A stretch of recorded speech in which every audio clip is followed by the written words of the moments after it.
Assalamualaikum warahmatullahi wabarakatuh. Bismillahirrahmanirrahim. Robbi sholli shodri wa yassirli amri wahlul 'uqdatam min lisani yafqahul qawli. Yang terhormat Bapak Setio Supratno MT selaku dosen pengampu kita. Semoga Allah memberikan kesehatan, panjang umur, keberkahan dalam hidup, dan kelancaran segala urusannya. Amin amin ya robbal alamin. Perkenalkan, nama saya Nabila Ramadhani. Saya dari Prodi PAI. Saya ingin menjelaskan artikel yang berjudul Pendekatan Kontekstual dalam Pembelajaran Pendidikan Agama Islam di Sekolah. Latar belakang ialah perkembangan ilmu pengetahuan dan teknologi di era digital membawa dampak besar terhadap dunia pendidikan. Revolusi digital telah mengubah cara berpikir, berkomunikasi, dan belajar bagi generasi muda. Kini hampir seluruh aktivitas pembelajaran melibatkan perangkat digital dan media daring. Namun, di balik kemajuan tersebut, muncul tantangan baru, yaitu degradasi moral dan krisis spiritual di kalangan pelajar. Banyak siswa yang cerdas secara intelektual tetapi lemah dalam aspek akhlak, etika digital, tanggung jawab sosial, fenomena seperti ujaran kebencian di media sosial, penyebaran hoax, sikap tidak sopan terhadap guru, hingga menurunnya kedisiplinan belajar menjadi potret nyata. Lemahnya internalisasi nilai-nilai moral dan keagamaan di dunia pendidikan. Kondisi ini menunjukkan bahwa pendidikan tidak cukup hanya menekankan aspek kognitif, tetapi juga harus memperhatikan dimensi afektif dan spiritual. Di sinilah pendidikan agama Islam memiliki peran yang sangat penting, bertujuan membentuk manusia beriman, bertakwa, dan berakhlak mulia, sebagaimana ditegaskan dalam Undang-Undang Nomor 20 Tahun 2003 tentang Sistem Pendidikan Nasional, Pasal 3, bahwa pendidikan nasional bertujuan mengembangkan potensi peserta didik agar menjadi manusia yang beriman, bertakwa, berakhlak, dan bertanggung jawab sebagai warga negara. Sayangnya, praktik pembelajaran PAI di sekolah masih sering bersifat konvensional, menekankan hafalan, berpusat pada guru. Akibatnya, peserta didik sulit mengaitkannya dengan nilai-nilai ajaran Islam, dengan realitas kehidupan mereka. Nilai-nilai yang diajarkan di kelas seringkali berhenti pada tataran teori, tidak membekas dalam perilaku sehari-hari. Sebagaimana Asmaul Sahlan ini mengemukakan pembelajaran PAI yang hanya berupa penyampaian pengetahuan agama tanpa proses internalisasi nilai akan gagal mencapai tujuan pendidikan Islam yang sesungguhnya. Nah, di sini permasalahan itu akan dijawab dengan metode, dengan pendekatan kontekstual. Nah, di sini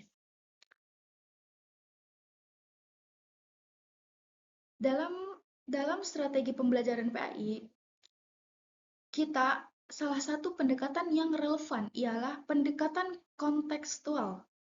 Bisa disebut dengan contextual teaching and learning, bisa disebut dengan CTL.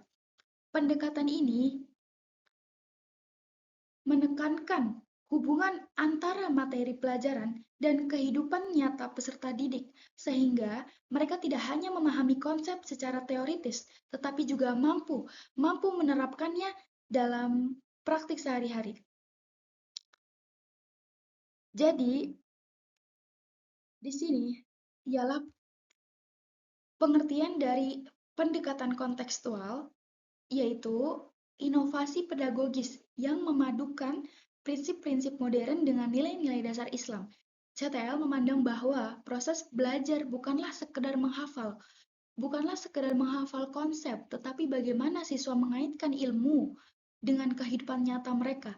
Jadi bukan pelajaran doang, bukan materi yang membuat mereka itu jadi belajar, tapi pemahaman mereka sendiri. Itu salah satu pendidikan, dan mereka rasakan seperti apa pengalaman itu menjadi pendidikan. Nah, di sini.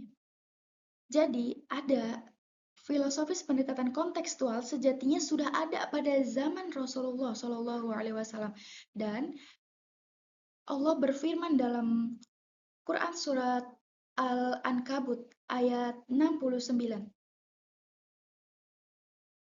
Bismillahirrahmanirrahim. Bismillahirrahmanirrahim. Walladzina jahadu fina lanahdiyannahum subulana wa innallaha ma'al muhsinin. Dan dijelaskan juga Rasulullah juga bersabda bahwa khairul linnas anfa'uhum linnas. Jadi sebaik-baik manusia adalah yang paling bermanfaat bagi manusia lain. Jadi di sini ayat ini menegaskan bahwa dakwah dan pendidikan harus dilakukan secara bijak dan relevan dengan kondisi masyarakat, bukan hanya melalui teori, tetapi juga melalui pendekatan yang menyentuh kehidupan nyata. Selain itu, pendekatan kontekstual juga sejalan dengan prinsip konstruktivisme, yaitu teori belajar yang menekankan bahwa pengetahuan dibangun sendiri oleh peserta didik melalui pengalaman dan interaksi sosial. Dadang berpendapat bahwa konstruktivisme memandang pembelajaran sebagai proses aktif di mana siswa membentuk pemahaman mereka berdasarkan pengalaman mereka sendiri. Nah, jadi di sini CTL juga membantu siswa mengaitkan ajaran agama dengan konteks sosial, budaya, dan digital yang mereka hadapi sekarang.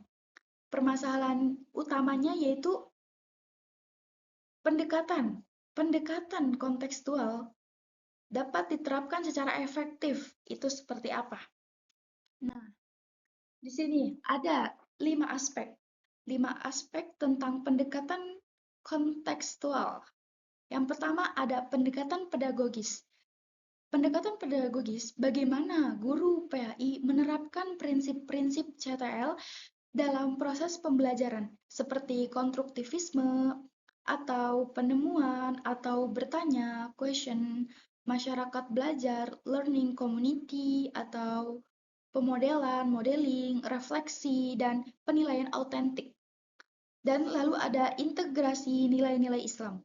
Bagaimana pendekatan kontekstual digunakan untuk menanamkan nilai iman, takwa, kejujuran, dan disiplin, tanggung jawab, serta etika dalam kegiatan belajar mengajar. Peran guru ketiga ada peran guru sebagai fasilitator. Pembahasan mengenai transformasi para peran guru dari pusat informasi menjadi pembimbing yang membantu siswa mengaitkan ajaran dengan realitas sosial, budaya, dan teknologi yang mereka hadapi. Jadi guru bukan hanya mengajarkan, tetapi juga membimbing dan benar-benar membuat siswa itu paham akan teori dan materi-materi di kelas. Lalu yang keempat ada konteks peserta didik di era digital.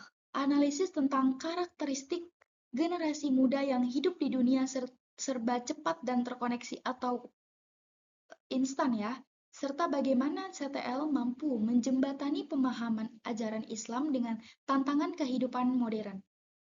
Yang kelima, yang terakhir ialah kendala dan peluang penerapan CTL dalam PAI. Faktor kurikulum, kesiapan guru, serta dukungan lingkungan sekolah dalam menerapkan pembelajaran yang aktif, reflektif, dan kontekstual.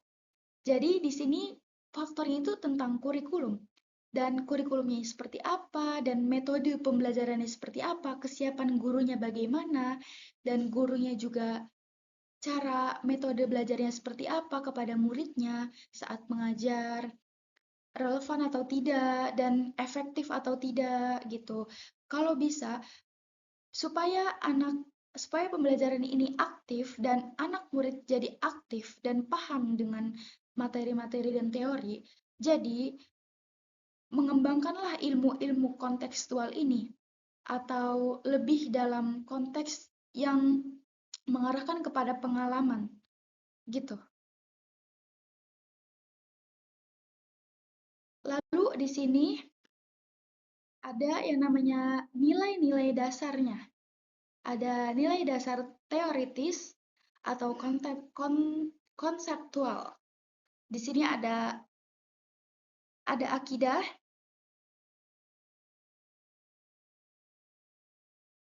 ada akidah, ada syariah dan akhlak. Ya, di sini. Lalu, landasan kontekstualnya yaitu, dan di sini ada nilai-nilainya ya, ada nilai-nilai akidah. Jadi CTL ini membantu siswa menanamkan keyakinan yang kokoh melalui pengalaman belajar yang reflektif. Dalam setiap aktivitas pembelajaran, guru dapat mengaitkan fenomena alam dan sosial dengan kebesaran Allah Subhanahu wa taala. Lalu ada syariah. CTL membantu siswa memahami hukum Islam dalam konteks sosial. Jadi Rohana di sini menjelaskan juga bahwa pembelajaran berbasis konteks memudahkan memahami prinsip hukum Islam sebagai solusi kehidupan bukan beban. Misalnya dalam belajar fikih muamalah, guru dapat mengaitkan nilai keadilan dan amanah dengan teknik, dengan praktik jual beli daring agar siswa memahami implikasi syariah dalam kehidupan digital. Ada akhlak di sini, pembentukan karakter Islami. Nah, di sini Pratiwi dan Sahlan juga CTL ini, menurut beliau, CTL ini sangat efektif untuk membentuk akhlak mulia karena mengedepankan pembiasaan dan keteladanan melalui kegiatan kolaboratif, proyek sosial, dan refleksi. Siswa belajar menumbuhkan sikap jujur, disiplin, tanggung jawab, serta kepedulian terhadap sesama. Dan Rasulullah pun bersabda gitu, sesungguhnya aku diutus untuk menyempurnakan akhlak yang mulia. Hadis riwayat Ahmad. Implementasi CTL dalam pendidikan Islam juga memperkuat prinsip rahmatan lil alamin, yaitu menjadikan Islam sebagai sumber kebaikan dan kebermanfaatan bagi seluruh alam. Melalui CTL, pembelajaran PAI menjadi sarana untuk menumbuhkan generasi muslim yang adaptif terhadap perubahan zaman, namun tetap berpegang teguh pada nilai-nilai wahyu. Di sini. Jadi kesimpulannya yaitu pendekatan kontekstual atau bisa disebut dengan CTL, Contextual Teaching and Learning, merupakan model pembelajaran yang sangat relevan untuk diterapkan dalam pendidikan agama Islam di era modern. Pendekatan ini tidak hanya menekankan pada pemahaman kognitif, tetapi juga penghayatan nilai dan penerapan ajaran Islam dalam kehidupan sehari-hari. CTL menempatkan peserta didik sebagai objek aktif yang membangun pengetahuan melalui pengalaman nyata, refleksi, dan interaksi sosial. Nah, di sini, secara teologis, CTL sejalan dengan prinsip Islam yang menekankan keseimbangan antara ilmu dan amal. Nilai-nilai akidah, syariah, dan akhlak dapat diintegrasikan melalui kegiatan-kegiatan pembelajaran yang reflektif, kolaboratif, dan aplikatif. Dengan pendekatan kontekstual ini, menjadi sarana yang efektif dalam membentuk karakter Islami, mengembangkan kemampuan berpikir kritis ya, dan menumbuhkan kesadaran spiritual peserta didik untuk menjadi insan beriman dan berilmu serta berakhlak. Jadi saran di sini ialah saran saya di sini, guru PAI hendaknya terus mengembangkan pembelajaran berbasis kontekstual dengan menyesuaikan materi agama pada situasi nyata siswa, seperti isu moral, sosial, dan teknologi. Jadi, sekolah diharapkan memberikan dukungan melalui inovasi kurikulum dan pelatihan guru agar CTL diterapkan secara optimal. Terima kasih. Sekian dari saya. Kurang lebihnya mohon maaf. Wabillahi taufiq walhidayah. Assalamualaikum warahmatullahi wabarakatuh.